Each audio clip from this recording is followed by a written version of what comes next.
kí gbogbo ẹ̀yin olólùfẹ́ wa pátápátá nínú ilé. Mo kí yín pé ẹ kú déédéé wòyí, ẹ kú kó lè dàtà àjọ ń bá káàkiri. Aburú ò ní ṣọ̀kan gbogbo wa o. Àní fi ọmọ ṣe láṣẹ Èdùmàrè. Aburú ó kéré ó tóbi kò ní mọ́lé ẹ̀yin. Tó gbogbo ẹ̀yin olólùfẹ́ ìṣẹ̀ṣe, gbogbo yín náà mo tún kí, torí pé bí ẹ ti ṣe ń bá wa bọ̀ látìgbà tá a ti wà níbi ọdún fa nílùú Ìlóbí pẹ̀lú olóyè kọ̀wé Àjíbádé ọ̀kan lọ́mọ òòṣà tìlú Ìlóbí. Tó àti rí bí ètò bó ṣe ń lọ sí, gbogbo ẹ̀ náà lẹ ti ń wò lórí ìkànnì amóhùnmáwòrán wa OJB TV Òjìrìbí tẹlifíṣọ̀n. Orúkọ mi ò yí padà, Asiwaju yín rèé, Olalekan Akanji ikọ́ Ademeto ọmọ bàbá ń jẹ Ògbómọ̀ṣọ́.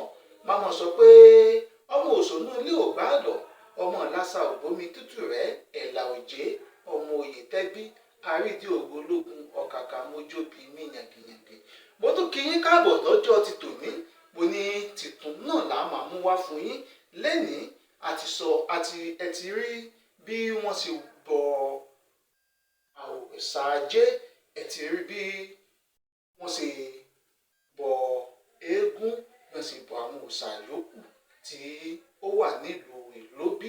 Ṣùgbọ́n lẹ́nìí nǹkan méjì táàjọ wò ẹ mọ̀ rí wa wò báyìí, òun náà ni bí wọ́n ṣe bọ òòṣà ìbejì àti bíbẹ́ ajá sóògùn, lẹ́yìn tí a sọ pé wọ́n bọ eégún ìlú Ìlóbí lẹ́nìí, wọ́n bọ Ògún ìlú Ìlóbí lẹ́nìí.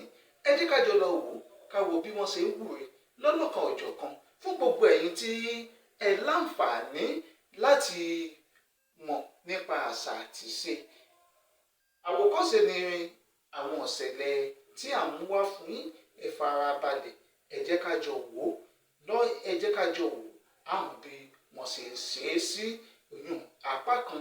Ẹ̀kejì, mo sọ fún gbogbo wa pé ẹ máa bá wa share àwọn póòstì wa, ẹ máa bá wa kọ́mẹ́ǹtì, kẹ̀sì mọ́ láìkì, ẹ máa share lórí péjì wa OJB TV Yorùbá lórí Facebook, lórí Instagram OJB TV, lórí TikTok OJB TV, lórí YouTube OJB TV, tàbí kẹ̀tẹ̀ ní Òjìrìbí tẹlifíṣọ̀n.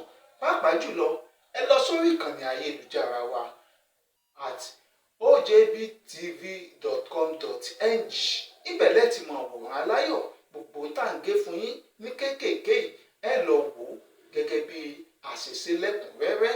Tó ọ̀yá, ẹ jẹ́ ká lọ darapọ̀ mọ́ wọn ní gbàgede níbi tí wọ́n ti ń bọ òòṣà ìbejì, tí wọ́n sì tún bọ Ògún lákàyé.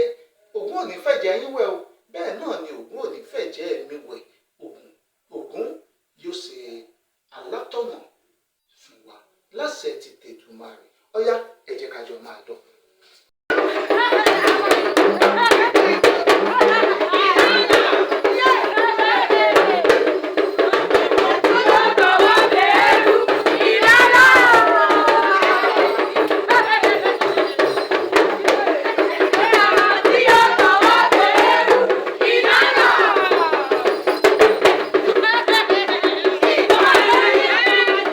Ẹnì kan ìbáyìí rí dúdú ẹ̀.